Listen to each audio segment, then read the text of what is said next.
Shakamat Samuha ki jai, Vishva Vaishnav Raj Sabha ki jai, Ananta Koti Vaishnav Vrinda ki jai, Sri Bhuvana Pavana Harinama Sankirtana ki jai, Nitai Gaur.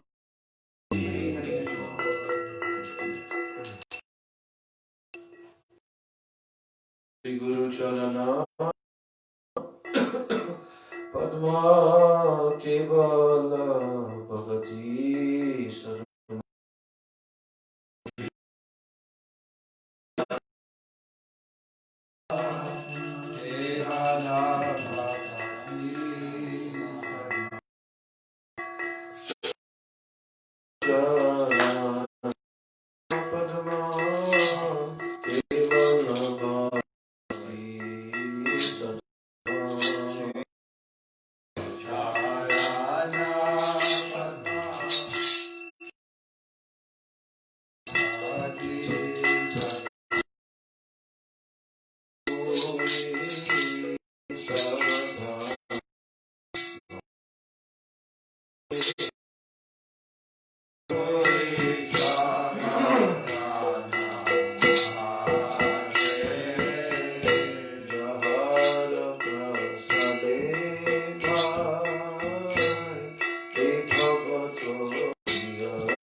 Just wondering about making room if more devotees are coming, because we should leave the chair if a devotee needs a chair. Oh. Okay, at that time. And also, any ladies are coming, they usually sit over there. Okay. So just that. to let you know in advance. Om Jnanatimidandasya Jnananjanashalakaya Gurunmilitam Yena Tasmai Shri Gurave Namaha Mukam Karoti Vachalam Pangam Langayate Girim Yat Kripa Tamam Vande Shri Gurun Dinataranam Vancha kalpatarubhyascha kripa sindhubhya eva cha patitanam pavanebhyo vaishnavebhyo namo namaha namo mahabhadanaya krishna prema pradayate krishnaya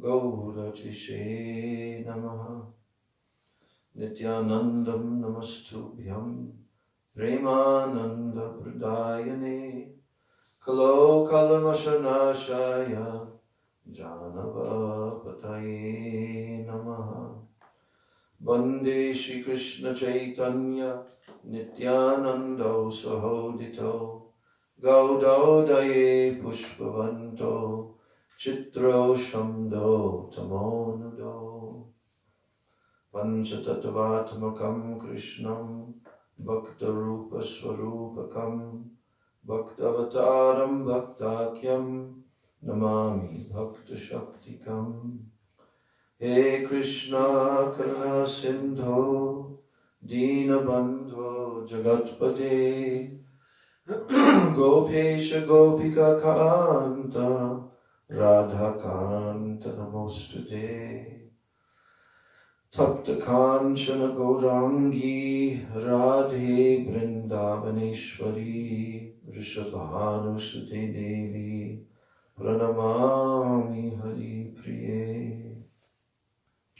Jayatam Shuruto Pangor Mama Mandamater Gati Matsarvasva Padambojo Radha Madana Mohano Divyat Vrindaranya Kalpadrumadha Shrimad Ratnagara Singhashanasto Shrimad Radha Srila Govinda Devo Preshtalini Sevyamano Smarami Shrimad Rasarasarambhi Vamshivata Tatakstitaha Karshana Venus Vanair Gopir Gopinata Shriyestunaha Vrindai Tulsi Debai Priyai Keshavasyacha Krishna Bhakti Prade Devi Satyavachai Namo Namaha Shri Krishna Chaitanya Prabhu Nityananda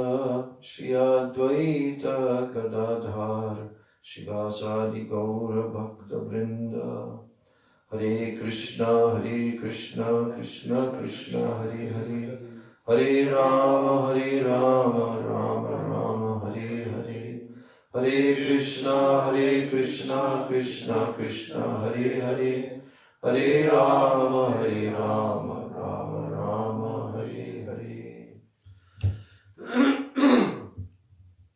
First of all, I'm offering my unlimited Dandavat Pranams and my Shraddha Pushpanjali at the lotus feet of my most beloved worshipable Gurudev, Nitya Lila Pravishtom Vishnupad Padmanabha Shri Srila A.C. Bhakti Vedanta Swami Maharaj Srila Prabhupada.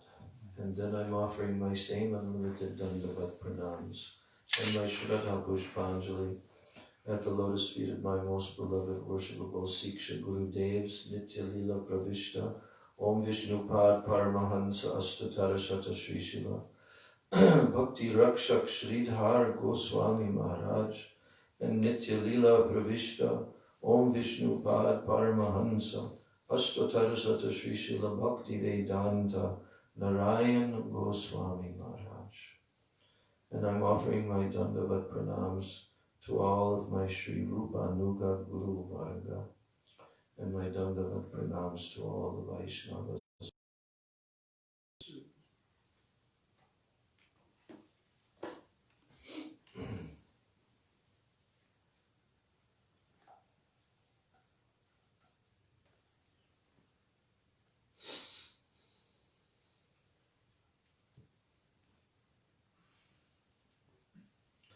So yesterday we began to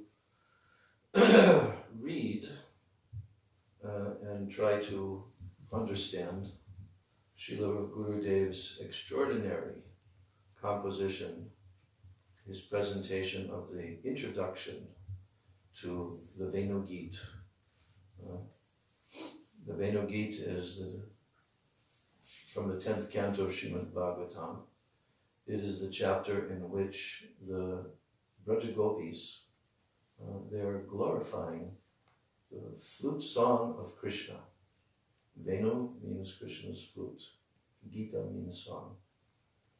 So, but also, it is not only his song, but it's their song. The song of the gopis, who are glorifying Krishna's sweet Venu Gita, and how Krishna affects, through his flute, all of the living entities and even immovable objects in Braj. All are attracted to Krishna's flute, and the gopis, being on the most elevated level of gopi praying, they are perceiving that all these other entities in Braj are so much more fortunate than they themselves, that they can freely exhibit their love to Krishna, but we have to always be concealed because of our so-called husbands and our family. So that beautiful chapter is one of the 5 songs sung by the gopis. 5 songs sung by the gopis. And this chapter is quite prior to the Ras Lila chapters, which are chapters 29 through 33. It's called Ras Panchadhyay. And this Ras Panchadhyay, the 5 chapters of the Ras Lila, are considered the very essence and the very life heirs of the whole Srimad Bhagavatam. So, and the commentaries of our great Gaudiya Vaishnava Acharyas, Rupa Goswami, Sanatana Goswami, all the way down the line, are the most exquisite presentation of their deep realizations of the moods of the gopis, the essence of what Chaitanya Mahaprabhu came to this world to bestow upon the jivas, the highest good fortune. In presenting this Venugit, our beloved Gurudev Srila Bhaktivedanta Narayan Goswami Maharaj composed in his native language of Hindi the introduction to this book. And in this introduction, in a very, very systematic way, he has put forward the statements of the Gaudiya Vaishnava Acharyas, Krishnadas Kaviraj Goswami, Vishwanath Chakravarti Thakur, Jiva Goswami, and others. And what he's doing is he's presenting the topic of the necessity of actually hearing these pastimes of Krishna. Vikriditam Vrajavadubir Idam cha Vishnu. This is the final verse of the entire 5 chapters of the Ras Lila. And today we're going to be studying that verse. Is expressing the viewpoints of the previous acharyas on hearing these topics, because there is certainly some difference amongst the Vaishnavas, and especially amongst mundane scholars and so forth, which mean actually nothing. Their opinions mean nothing, but the Vaishnavacharyas in the line of Rupa Goswami, their opinion is everything. So what we want to do is we want to understand why we should hear, what will be the effect of hearing, how we should hear, what is our qualification for hearing, and all of these topics. They are presented here in the introduction, before Gurudev gives his translation and commentary based on the Acharya's commentaries of the entire chapter of the Vayam-gita. So I began yesterday and read maybe about 1/3 of the chapter, and we should note that there are certain verses which are the praman, which are the evidence. And if we're not lazy, because Krishnadas Kaviraj Goswami has told, he's used the word lazy. Alas means lazy. He said, Siddhanta bolia chitte nakara alas. Alas means to be lazy in understanding what? Siddhanta. He said, don't be lazy, because without studying and properly understanding Siddhanta, your mind cannot be fixed at the lotus feet of Sri Chaitanya Mahaprabhu and Sri Krishna. So the presentation of Siddhanta is essential to hear, and not just to hear, to actually digest it. And then to be able to utilize that in your own presentation. Because you are not only supposed to hear, as we have already heard, but you are also supposed to repeat these pastimes. So I'm just doing a little bit of a synopsis of what we covered, briefly, quite briefly, because we've got a certain amount of material that we want to cover.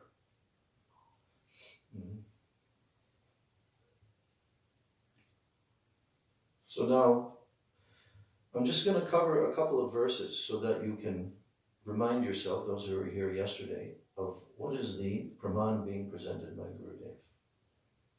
So Srila Gurudev has first of all quoted from Chaitanya Charitamrita, Adi Lila chapter 4. And Gurudev has also told that this is the most important chapter in the Chaitanya Charitamrita. Because without understanding Adi Lila chapter 4, we will not be able to understand the rest of the Chaitanya Charitamrita. So, and the subject matter is being brought up toward the end of the chapter by Krishnadas Kaviraj Goswami, because he's extolling the glories of Srimati Radhika, of Radha and Krishna and their praying. And then he's saying that actually the esoteric and the confidential questions regarding the amorous pastimes of Rasaraj Sri Krishna with the gopis, cowherd maidens of Braja, who embody the highest sentiments of divine love, they are not fit actually to be disclosed to the common ordinary man. He's pointing this out, Krishnadas Kaviraj. Really, that's not fit to be disclosed to the ordinary common man. But there's a dilemma here, because without revealing them, even though they're really not fit to be disclosed, without revealing them, no one can enter into this topic. So it has to be revealed also. I shall therefore describe these topics in a concealed manner, so that only Rasik devotees will be able to understand, whereas ineligible fools will not. So this is the point that he's making. And then he says, anyone who has established Sri Chaitanya Mahaprabhu and Nityananda Prabhu in his heart, they will attain transcendental bliss by hearing all these conclusions.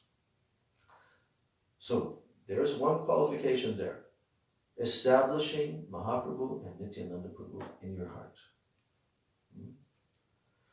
This entire is as sweet as newly grown mango sprouts, which can be relished only by devotees, who are likened to cuckoo birds.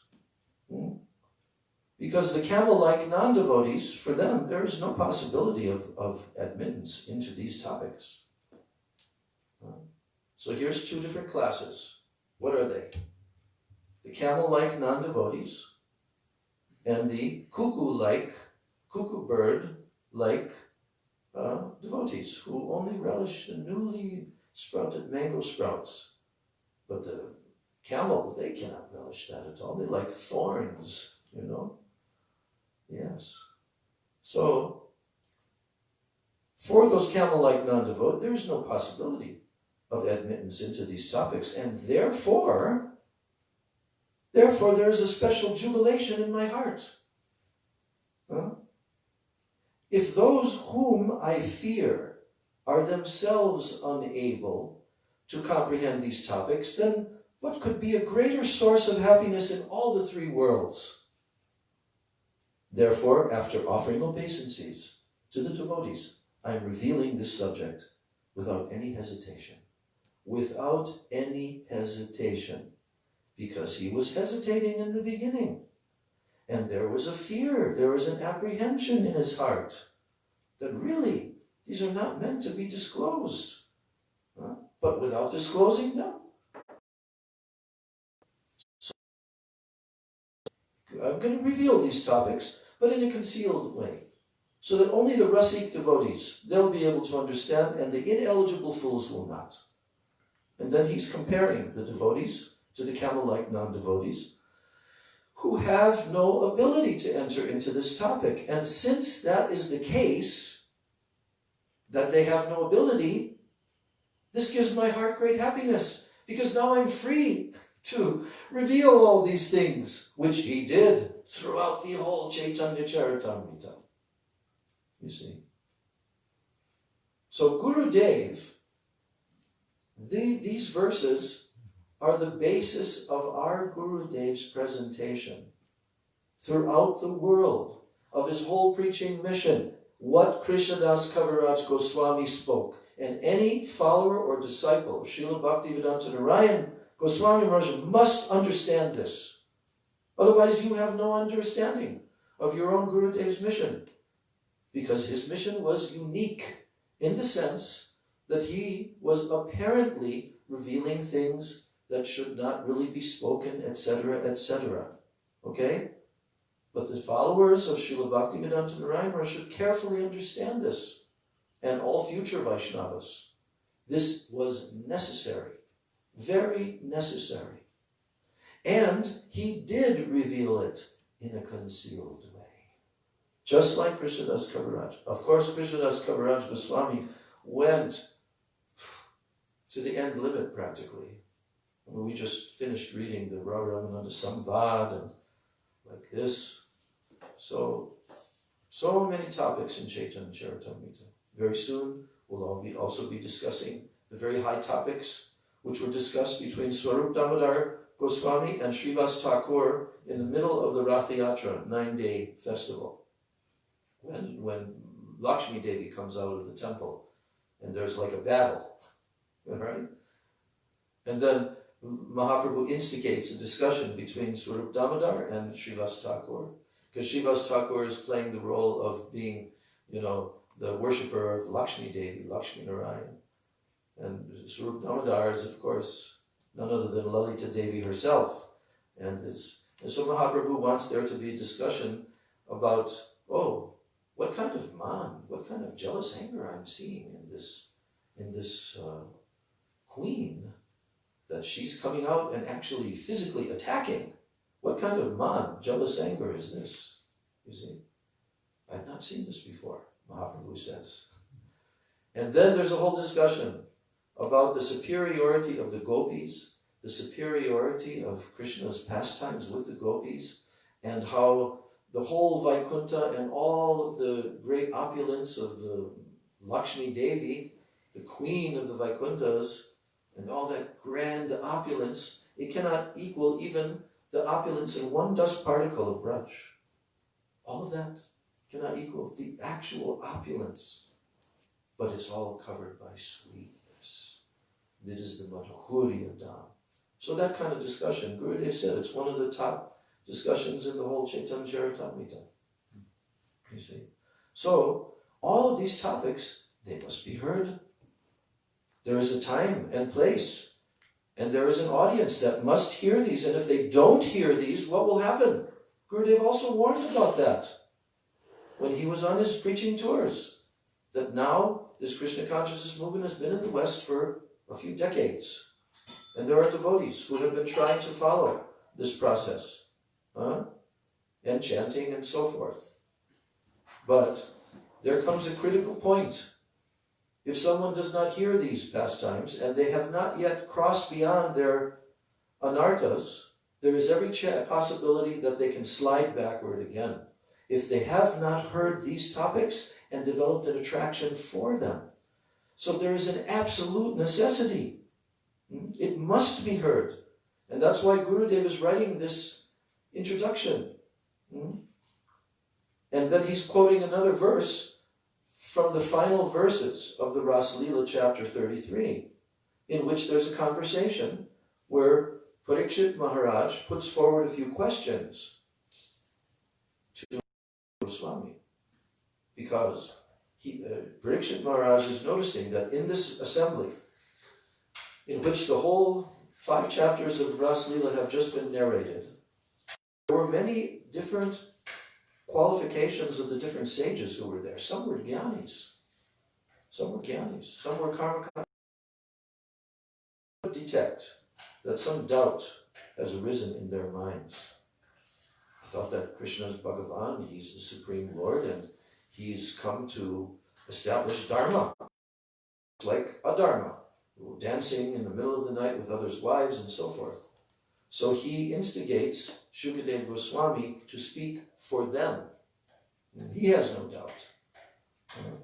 And then Shukadeva Goswami, in these concluding verses, he's pointing this out. Who is Krishna?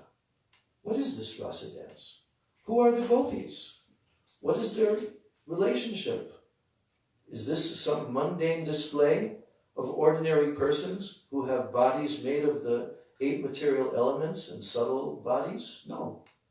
This is Supreme Absolute Lord himself, who's playing like a child playing with his own reflection in the mirror. So many points are being made. Then he's quoting this verse, which is a very key verse. This is the first Sanskrit verse being quoted from those chapters. Anugrahaya Bhaktanam Manusham Deham Astita Bhajate Tadrishi Krida Yak Shrutva Tat Parobhavet. Now here is the verse in which it is being told that anyone these pastimes, what happens is Yak Shrutva Tat Parobhavet. Bhajate Tadrishi Krida. Bhajate means they will worship him. If they hear about these pastimes of Bhagavan, Krishna, who has appeared Anugrahaya Bhaktanam, to give his mercy to all the bhaktas, and yesterday we also heard all the Bhutanam, means all living beings. Through this favor to his bhaktas, all living beings will be benedicted. So that same personality, Manusam Deham Astita, he has come apparently like a human being. So, Bhajate Tadrishi Krida, those Krida means his pastimes, his playful pastimes. Extraordinary, human-like pastimes in which he's manifesting his Bhagavata. So this is all to show mercy to the conditioned souls. And anyone who hears them, what happens? They become exclusively devoted to him.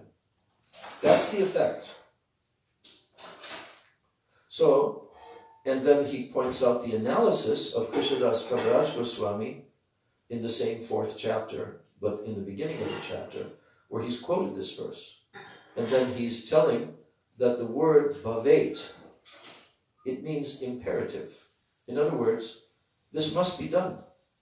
That one must hear the pastimes of the Lord.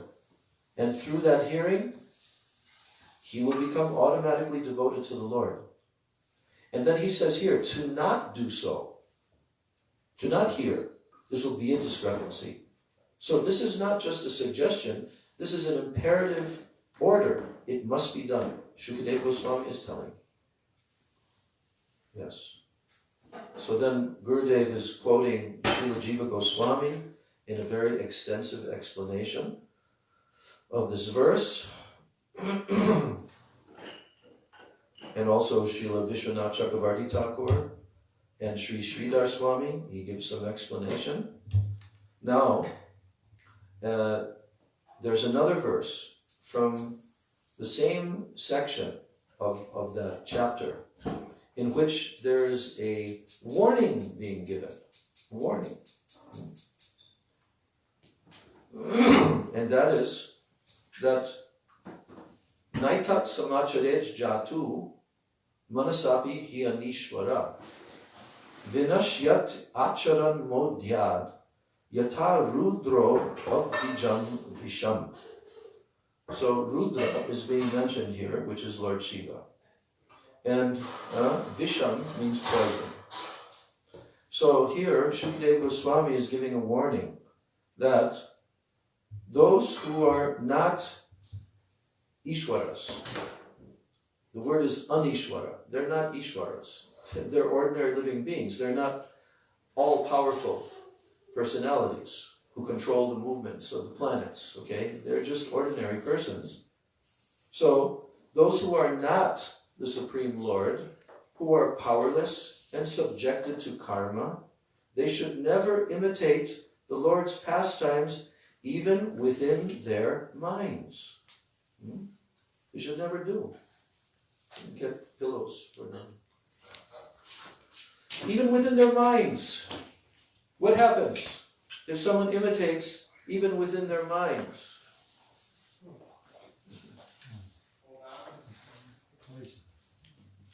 Well, he's giving an example what's going to happen. Because if someone tries to imitate Lord Shiva, but they're just in ordinary conditions. So, oh, Lord Shiva, he drank poison. I can also try to do this. What will happen? Even one single drop of poison, they'll be immediately die. Right? If anyone foolishly imitates Lord Shiva by drinking the poison generated from the ocean, and there was a lot of poison, and Lord Shiva drank it all, what happened to him? Nothing. Only his neck was beautified with a bluish color. You see? So, yata rudro vijijam visham vinashyati. Vinash means they'll be destroyed. So here is being presented that don't even let this cross your mind, even in your dreams, that, oh, Krishna danced with so many beautiful young girls in the middle. Oh, I can also do. And why is that being told? Because guess what? Especially in this Kali Yuga, bogus, offensive rascals, they do actually imitate this. There's a whole story of Vishaksena, who was a very powerful yogi, mystic. And he announced that I'm going to dance the Ras Leela with so many girls. And so many girls from the villages nearby. This was in Orissa. Vishikishan. What was it, Vishikishan? That was his name? Yeah, Vishikishan. Okay.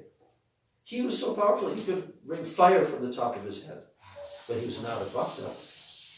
And now this rascal, so Bhaktivinoda Thakur, who was in charge at that time, brought the constables and the military persons, and they captured him and put him in prison.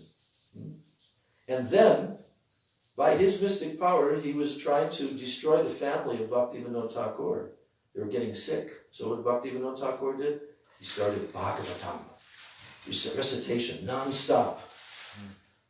And what happened was, this fool, he committed suicide in the jail. So, this warning is because there are people that actually are so ridiculous. I mean, even when Krishna was present, there was a person who was a king named Paundraka. And he thought that, well, you know, Krishna, he's not really Bhagavan. I'm Bhagavan. I mean, he's so foolish that he actually thought that he could challenge. He sent a letter to Krishna. And what was he doing? He was attaching 2 extra arms, right? to make himself appear like a 4-armed Vasudeva. And he actually sent a letter to Krishna. It's there. You can read it in the 10th canto. What? Even just a few years ago in Texas, there was somebody who has a very large ashram. He's out of Varsham. I know who you're talking about. And she did the exact same thing, convinced the parents, so you should donate your child. So he got run out of the country by the federal agents. He had to escape to Mexico. That place Varsham down? Yeah. So that leader got, he almost got jailed, and then he died in Varsham. Yeah, we know about this person. So that's his. And then he had so many followers and so many millions and millions of dollars and what they've put in Vrindavan, but it's all external. It's all external. So the thing is that there has to be such a warning when people hear it. But if a person hears properly, this is what we're going to hear today. There is a proper way to hear these. And not only that, you must hear them. And to not hear it will be going against what should be done. So, the gist of Srila Jiva Goswami's and Vishwanath Chakravarti Thakur's commentaries on this verse about being destroyed, like trying to imitate Lord Shiva. And by the way, comes to my mind, Srila Prabhupada's purport. When Prabhupada mentioned this in his purport, and perhaps it was in the Bhagavad Gita even, I think. And then he mentioned that there are persons who also like to imitate Lord Shiva by doing what? Smoking ganja. Okay? Oh, Lord Shiva. I like Lord Shiva. Because he can smoke ganja, and that means I can also smoke ganja. Oh yeah? Can you drink poison? Oh, you can't drink poison? Well, then why do you think you can smoke? You cannot imitate. This is the whole point. To imitate is different than following. There are 2 different words.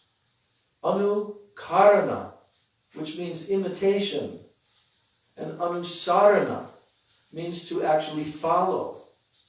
So if somebody does only anukarana, they will definitely fall down. Definitely.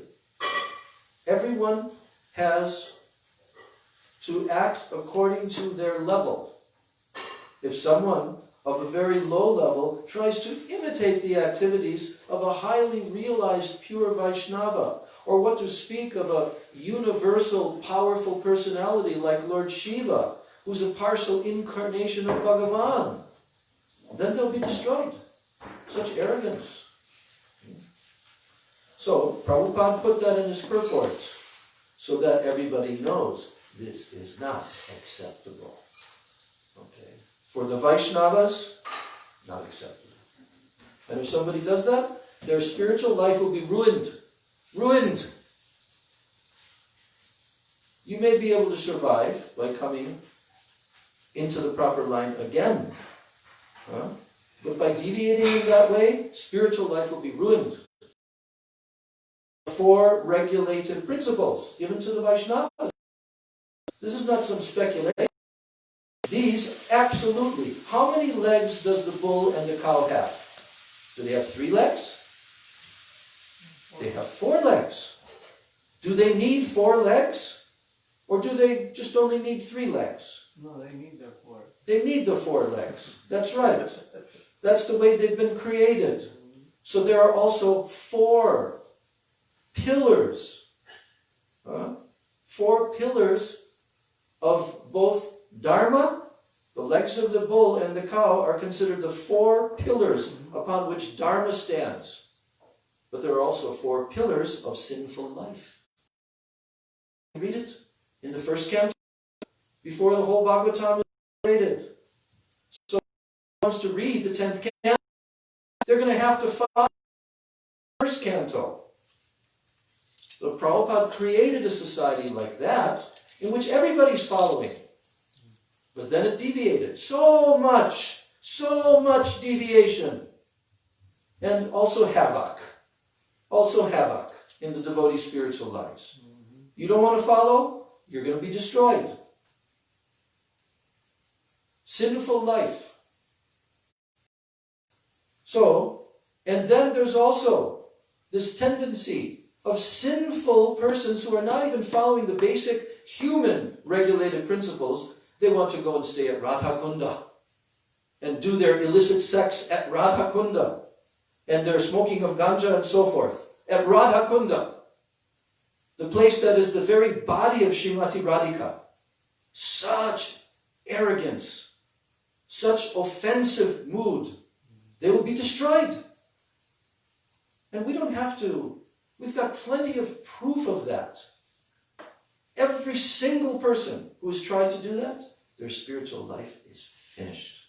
Finished. They even lose their faith, even in Krishna. I've seen it. I've been watching 50 years now. Nobody has succeeded. Nobody. Even amongst Gurudev's so-called disciples, followers. Oh, we're going to go to Radha Kunda and we're going to very quickly, because if we try to follow what Narayan Maharaj is giving, this take too long. Oh, but we can go there to Radha Kunda and they're going to give us our gopi identity.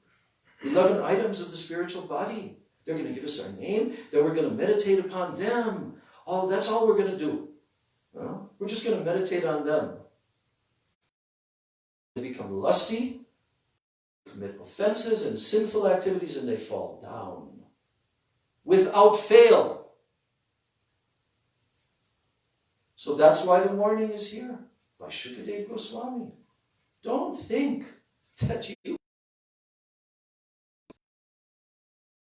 meditate. If you properly hear the proper guidance, what will happen? Your spiritual life will flourish. You'll develop attraction and attachment to his pastimes. So yesterday, we also came up to the point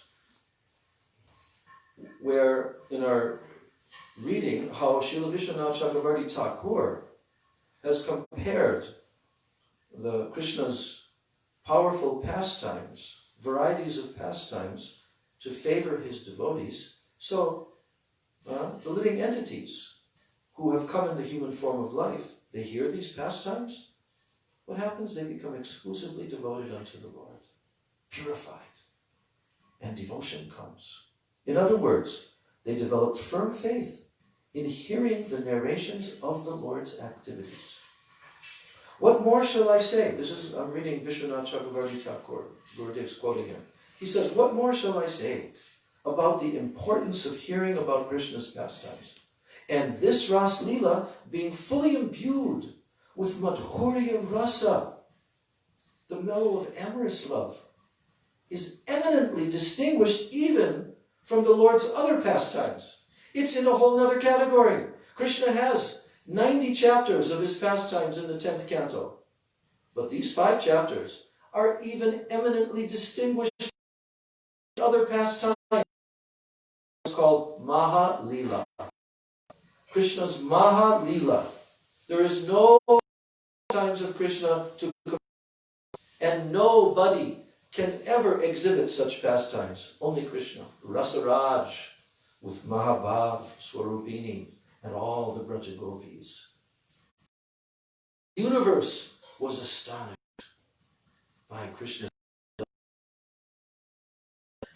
So he exhibits that to purify the hearts of the conditioned souls, because it's so powerful spiritually.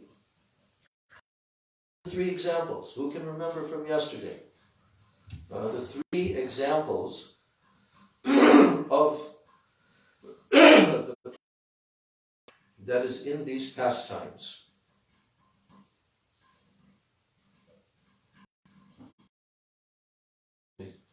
only 2 of you sitting here were here yesterday. Do you remember? Srila is being compared to then medicine and mantra. And a mantra. Can you explain? These, even though you don't know how they are acting, if you place a jewel that mitigate malefic astral influences from the planets, then you don't know how it's working, but it does. A mantra also is efficacious, even not understanding how it is so. And the medicine will act even though you don't know how it is working in the body. So. Right. So he says, like a jewel, a mantra, or a powerful medicine, this Ras Leela is endowed with such indisputable, astonishing potency that by hearing it, all persons in the human form become devoted to the Supreme Lord. Therefore, all varieties of devotees who hear the descriptions of these pastimes will become successful and they will obtain supreme pleasure. Can there be any doubt about this? That's from Vishwanath Chakravarti Thakur. So, and then after that is the warning verse. And now, that warning verse, don't imitate Lord Shiva. Here in this verse, imitation of such behavior has been prohibited. Yet, in the verse already cited in Srimad Bhagavatam, the first one, Anugrahaya Bhaktanam, Yakshrutva Tatparo Bhavet is the last line in that verse. So, yet, this verse, the imitation of such behavior has been prohibited, yet in the verse already cited, it is evident that not only devotees, but even others who faithfully hear these pastimes, they will become fully devoted to the Supreme Lord. And this has been further explained in the following verse from Srimad Bhagavatam, 10:33-39. This is the last verse now of the whole Ras Leela 5 chapters, the last verse. Vikriditam vrajavadubir idam cha Vishno shradhan vito anushunuyad atavarnayedya bhaktim param bhagavati pranamam hridrogam ashu apahinoti acharena dira. A sober person who, in the beginning, faithfully and continuously hears from his Guru the narrations of Sri Krishna's unprecedented, the young brides, the gopis of Braj, and later describes those pastimes, very soon, para bhakti, he attains para bhakti or prema bhakti, supreme loving devotion for the Supreme Lord, and thus he becomes competent to quit the heart disease of lust. That is called Hrid Rogam Kama. Kama means lust, and it's called the disease in the heart of the conditioned soul. Hrid Rogam. Roga means disease. So, this is the statement being made at the very end. This is the final verse from Shukadev Goswami, that those who hear these pastimes with Shraddha, Anushrinuyad, also from Sri Guru in the proper disciplic succession, and then they also later on, Varnayat, means they describe them, they hear and they describe, then what will happen is Bhaktim Param Bhagavati, Parabhakti, Prema Bhakti, it will come, and simultaneously as it comes, Pratilabhya Kamam Hridrogam Ashu Apanoti Acharena. Very quickly, very soon, the disease of lust will be removed from the heart.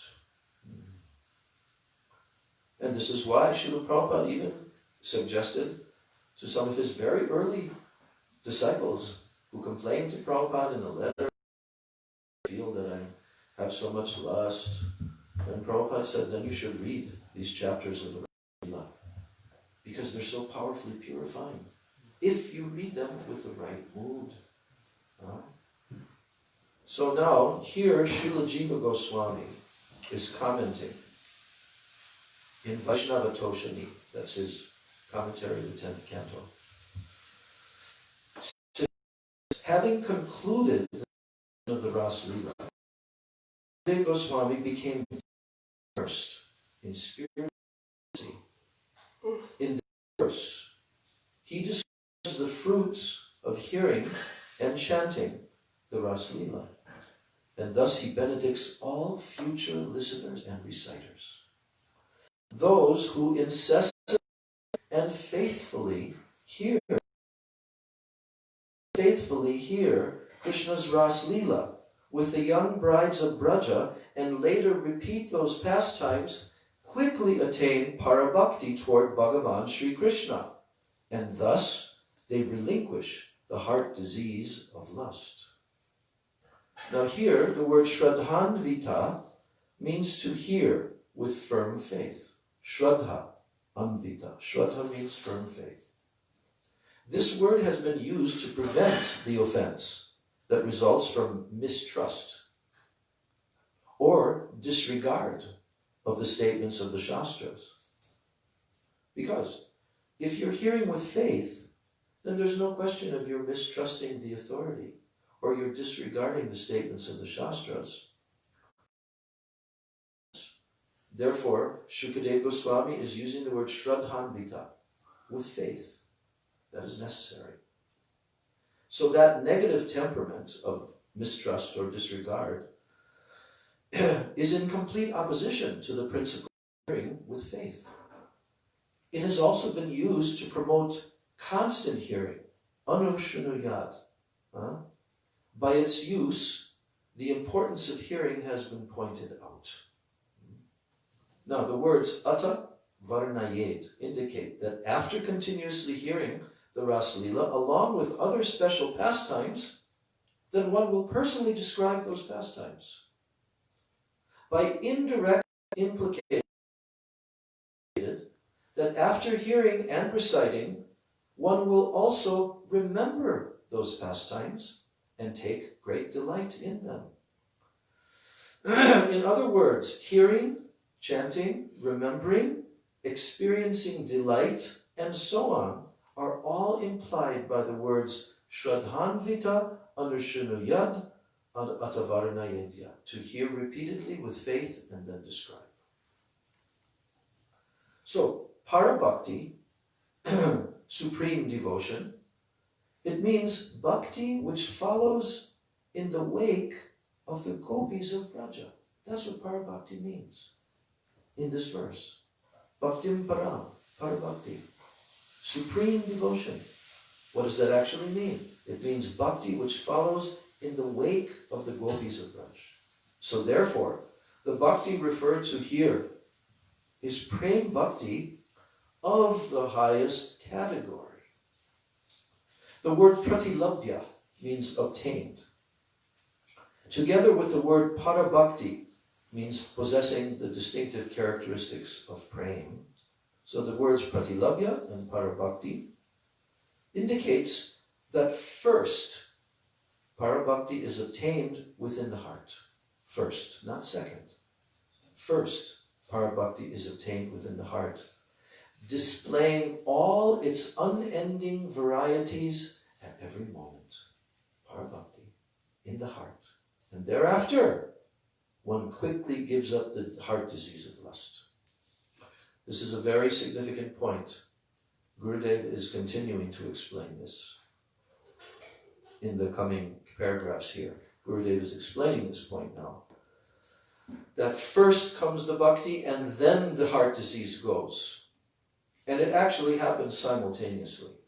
But it's not that first the heart disease and lust and all of that goes and then you can hear. And then parabhakti will come. No. That from the very beginning of this discussion, Srila Gurudev brought that point out. Jai Shishi Guru Gauranga Gandharvika Giridhari Shishi Radha Govinda Jiu Ki.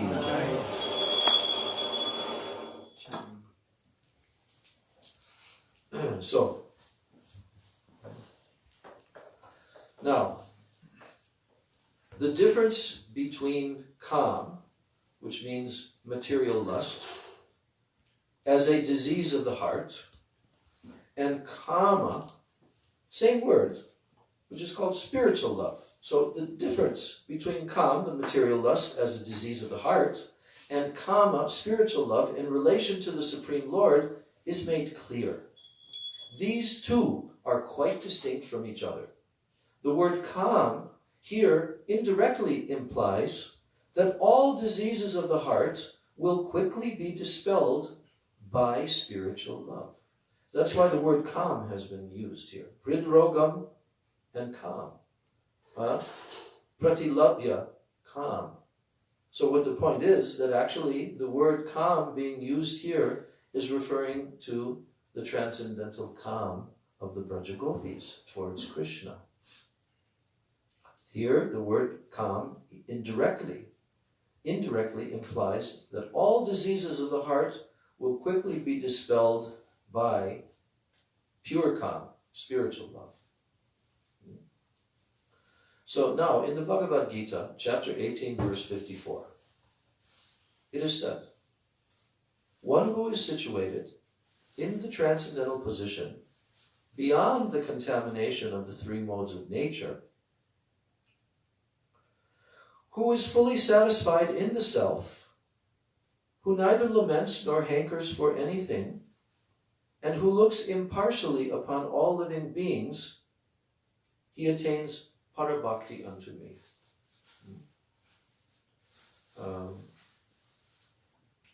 That verse from Gita, I'm trying to remember.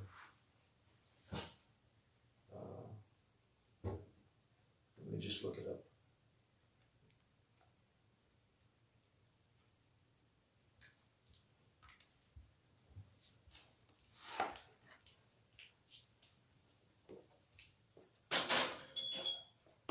Brahmabhuta Prasanatma, I think it's that verse. Brahmabhuta Prasanatma, Nasojadina Kakshati. So, oh yes, that's what the verse is. But anyway, since I've got this open, I'm going to look it up anyway. Bhagavad Gita, chapter 18, verse 54.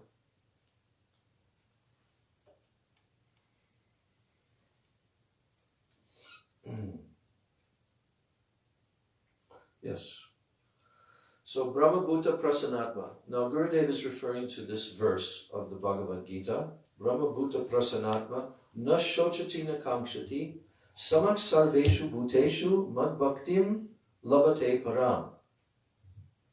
So here at the end of the verse it says mad bhaktim labate param. Here again it uses the word param. Topmost bhakti, prema bhakti. He attains my prema bhakti. Which person attains? Who is transcendentally situated in a transcendental position beyond the contamination of the three modes of nature. Who is fully self-satisfied in the self. And who neither nashochati nakankshati means he never laments, he never hankers for anything. And sama sarveshu bhuteshu. He sees all bhutas, all living entities equally. Sama.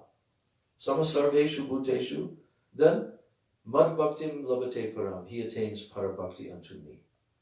So Gurudev is pointing out that in this verse from the Gita, it is said that one attains parabhakti only after the disappearance of the diseases of the heart.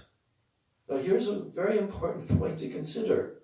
Because here Krishna is saying, this person becomes transcendently situated, never laments, never desires, and he sees all of it. Then he attains parabhakti to me. So, Gurudev is pointing out that here in the Gita, it is said that one attains parabhakti only after the disappearance of the diseases of the heart. Yet, in the Srimad Bhagavatam verse quoted above, it is said that one attains parabhakti even before their departure. Consequently, it is understood that hearing and chanting of Ras Lila is one of the most powerful forms of spiritual practice. Srila Vishwanath Chakravarti is the same verse, this Vikriditam Vrajavadubir, that verse. He discusses it in his Sarartha Darshani commentary. And the prefix anu repeatedly means anu shrunuyat, repeatedly or methodically. So this prefix anu shrunuyat, when applied to shrunuyat, to hear, it indicates constant hearing, not just once in a while. Anu shrunuyat, constant hearing, by continuously hearing from the lips of the Shravan Guru and the Vaishnavas, and thereafter writing, narrating, or describing those pastimes in poetry of one's own composition, one attains parabhakti, that bhakti which is of the nature of praying. After hearing instructions from the Shravan Guru, the person from whom one hears about the fundamental truth. That's the meaning of a Shravan Guru. The person from whom one hears about the fundamental truths of Bhagavan. That means all tattva gyan. So, after hearing these instructions from the Shravan, it engage in bhajan. So, KTV, it has been used in the formation of the verb pratilabhya. This is a little bit technical, but I'll walk you through it here.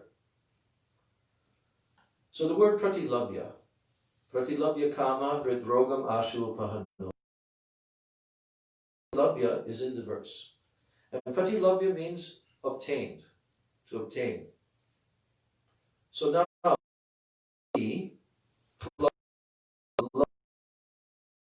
plus ktva. So, according to the rules of Sanskrit grammar, when the suffix ktva is applied to a verbal root with a prefix, like yup, then instead of ktva, it becomes yup, and then the letter pa, p, form of the word prati. Okay, so whether you follow that, I looked at it and I get it. This is the Sanskrit grammatical rules. There's a purpose for this. So, the suffix ktva is applied to the first two verbs performed by the same agent to show successive action, meaning, having attained prema, he relinquishes all lusty desires of the heart. This is the meaning of the word. It's very important, actually, in understanding this. You can go and read it yourself later and try to understand it. But without this word pratilabhya being used here by Shukadev Goswami, it would not have the same meaning unless he used this form of the word. So this is what Gurudev is explaining here, that these two verbs, when the suffix is applied to verbs, it means having pratilabhya, praying, then he linked heart. This is showing sequence, understand? In Shukadev Goswami's own statement, desires in the heart. Now, in this case, the first action is pratilabhya, the attainment of prema, and the second action is apinoti, that means renunciation of the lusty desires of the heart. Thereafter, the suffix ktva in the verb pratilabhya indicates that although lust and other evils still remain within the heart, prema bhakti first enters the heart, and by its extraordinary influence, it destroys all vices to the root. That's the meaning of pratilabhya. And by its extraordinary influence, it destroys all vices. That means kam, krodh, lobha, matsarya, everything. It destroys it to the root. In other words, hearing and reciting Ras Lila possesses such astonishing power. Lust in the heart of the faithful sadhak is destroyed. All lusty desires of the heart are destroyed.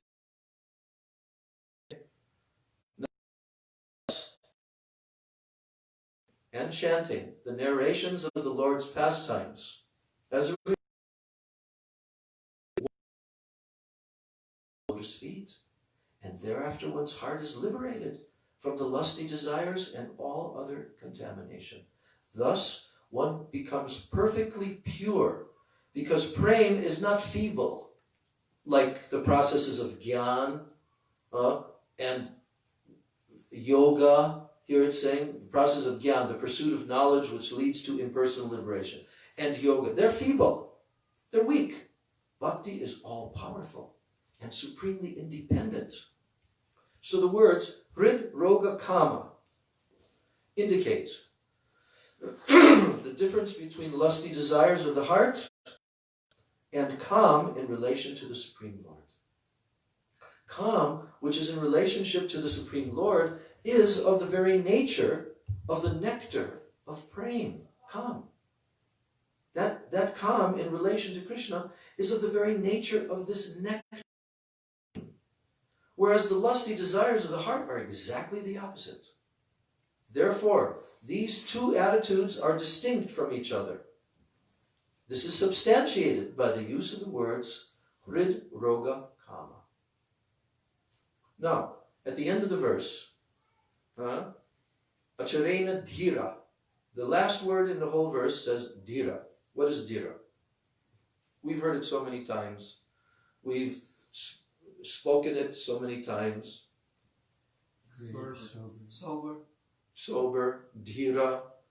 Like the first verse of the Upadeshamrita. Who can say it? The first verse? Okay, let's all say it if you know it. Vacho vegam, manasa, krodha vegam, jiva vegam, udara upasta vegam.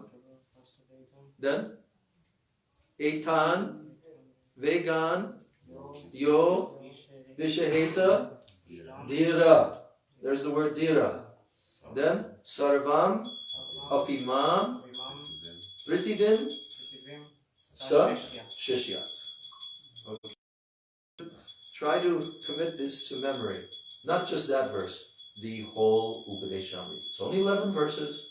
Write it down, put it on your wall, driving your car, put it up on your dashboard. You will learn the verses. But if you don't do that, it's going to go by and you'll be asked, first verse of Upadeshamrita, kind of. Be committed by every devotee of Chaitanya. You know what? It came from his lotus mouth. And Rupa Goswami heard it in Jagannath Puri. And then he wrote these verses of Upadeshamrita. This is the process. There is no other process. This is the complete process in synopsis form. So you should know each and every verse. And from today, I'm going to check you in another couple of months because I'm sticking around here for a while. So you haven't got that much time to commit this to memory now, fully. How many verses do you know? Yeah. Just one. Okay. So you and your brothers, do it. Okay?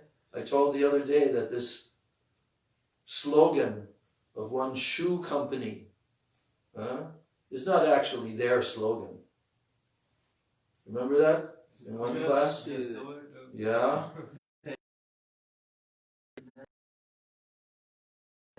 Krishna's. This at the end of the Bhagavad Gita to Arjuna. Just do it. You know that verse? And if you don't know this verse, my God, you've got a long way to go if you don't know this verse. What is this verse? Sarva Dharman. Go on, come on.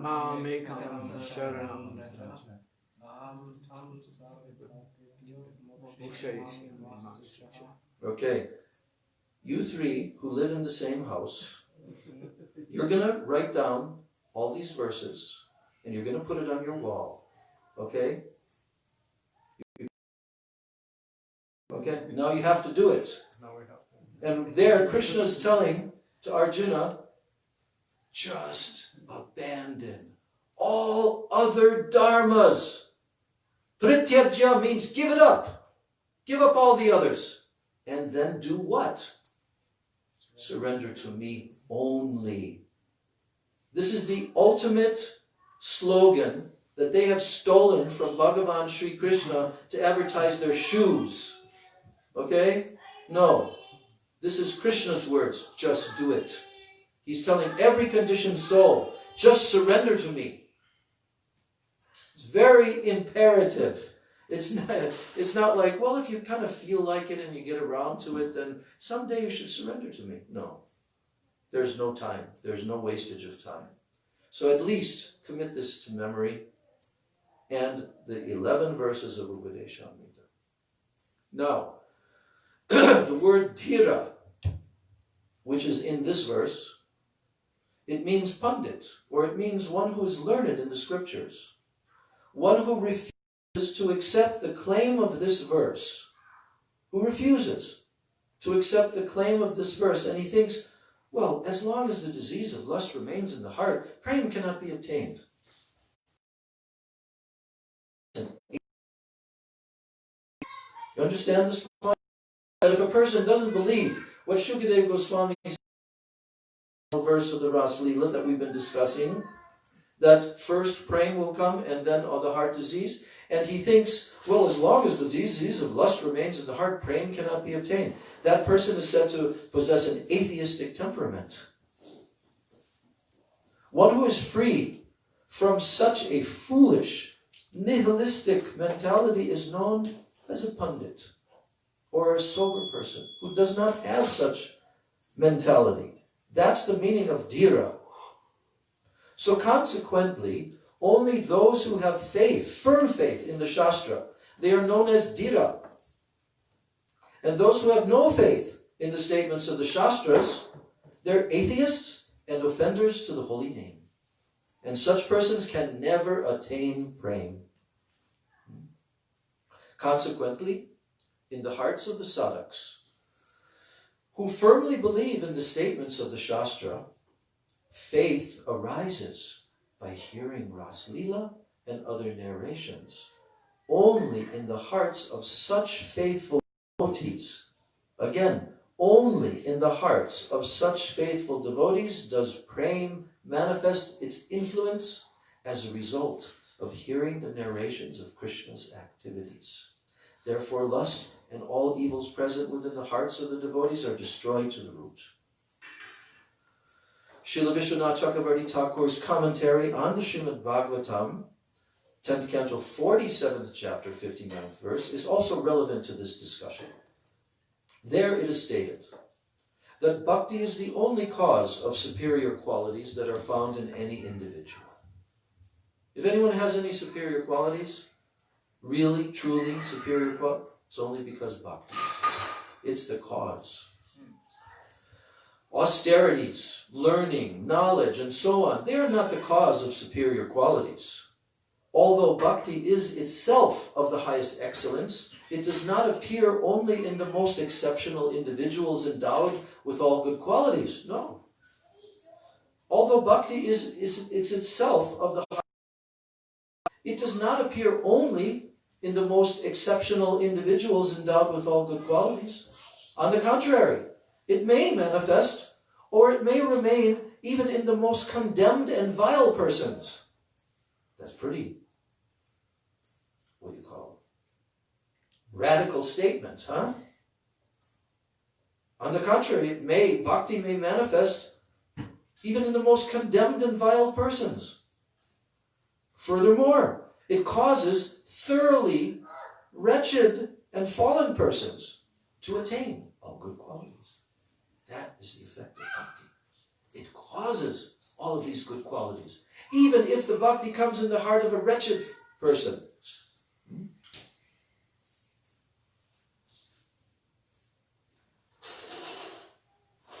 And it causes these fallen persons, wretched and fallen persons, to attain all good qualities and to become worthy of the respect of all. And to attain the highest and the most rare association. This is the cause by bhakti. All this will come from bhakti. So for this reason, the opinion that Bhakti Devi enters the heart only after all base propensities and desires, anarthas, offenses, lust, and other diseases of the heart have been eradicated, this opinion is not appropriate. On the contrary, by the mercy of the Supreme Lord or the devotees, or by faithfully executing sadhana and bhajan, daily practices of worshipping and meditating on the Lord to achieve love of Krishna, that means bhajan. So this rare bhakti enters the heart first, and then all unwanted tendencies are automatically dissipated. This conclusion is thoroughly agreeable. Therefore, faithful sadhaks with firm belief in the statements of Shastra, Guru, and Vaishnavas, they are eligible to hear the narrations from Srimad Bhagavatam, which are saturated with nectar. Here's the thing. Have firm belief in the statements of Shastra, Guru, and Vaishnavas. And that means that you follow those statements. Not that you just believe them and you don't follow them. No.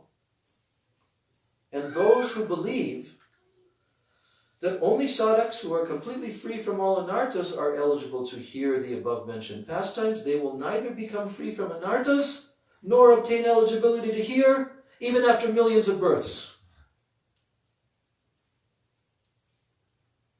Another point to consider is that if this argument is accepted, then we sadhaks who are still affected by anarthas, although possessing faith, we could never read or hear the sacred books of the Rasik Gaudiya Vaishnavacharyas, like Srila Sanatana Goswami, Srila Rupa Goswami, Srila Vishwanath Chakravarti Thakur, Bhaktivinoda Thakur. This means that we would be forever deprived of the extremely confidential and elevated truths of bhakti expressed by these acharyas. And there would be no possibility that the sprout of greed for spontaneous devotion would ever be awakened in our hearts. We would be forever cheated of that which was not previously given, the prem ras of the most munificent Sri Sachinandana, he who bestows Krishna prem. What then would distinguish the Sri Gaudiya Vaishnavas who have taken shelter of Sri Chaitanya Mahaprabhu from Vaishnavas of other disciplic lines and sampradayas? What would distinguish from them? And a third point to consider is this. Sri Chaitanya Charitamrita quotes this verse from Padyavali. Krishna Bhakti Rasa Bhavitamati Kriyatam Yadi Kutopi Labhyate Tatra Lolyam Api Mulyam Ekalam Makoti Sukritayar Nalabhyate. Here are the words Lolyam Api Mulyam Ekalam. This means, indeed, the only price is greed. Lolyam apimulyam ekalam is the only price is greed. It indicates that this supremely rare greed, it cannot be aroused even by pious activities accumulated over millions and millions of births. Then how can this greed be obtained?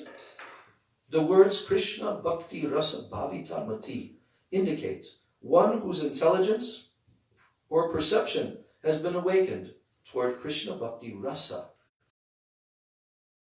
service to Krishna. Here, the implication is that by faithfully hearing the narrations of Sri Krishna's pastimes saturated with rasa from the lips of Rasik Vaishnavas in whom Krishna Bhakti Rasa has arisen, or by faithfully and attentively studying the literatures related to the pastimes of Sri Krishna composed by them, these two ways, this greed may be obtained.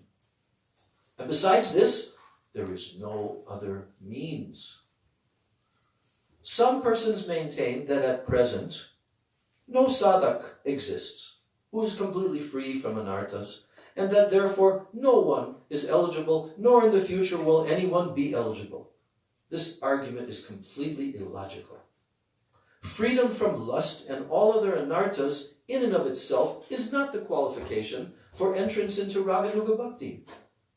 On the contrary, greed awakened towards the Lord's madhurya, towards his sweetness, is the sole qualification for entrance into Raganuga Bhakti. Nor is there any certainty that by routine observance of the limbs of Vaidhi Bhakti, regulative Bhakti, alone, that greed towards Raganuga Bhakti will automatically awaken, because some persons say that. Oh, we're just going to do the Vaidhi Bhakti and then automatically. No, it's not automatic.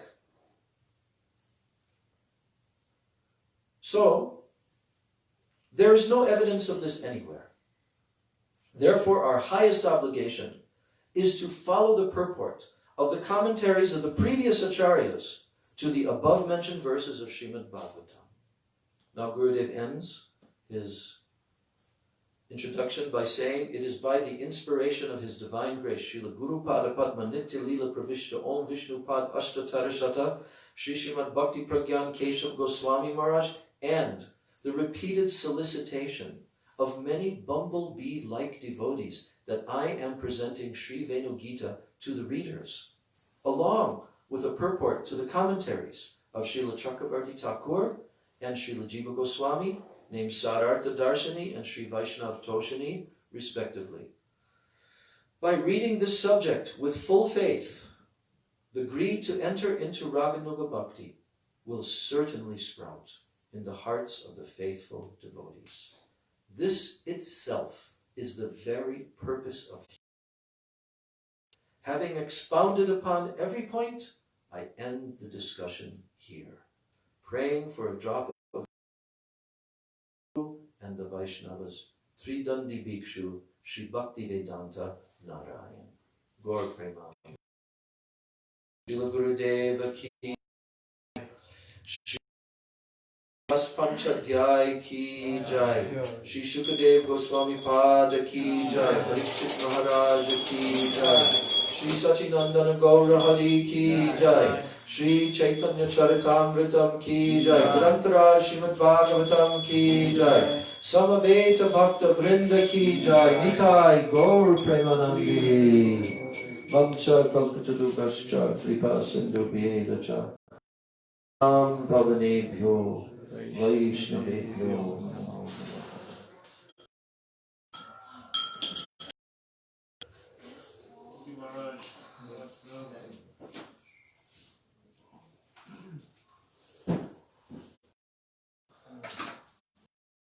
Our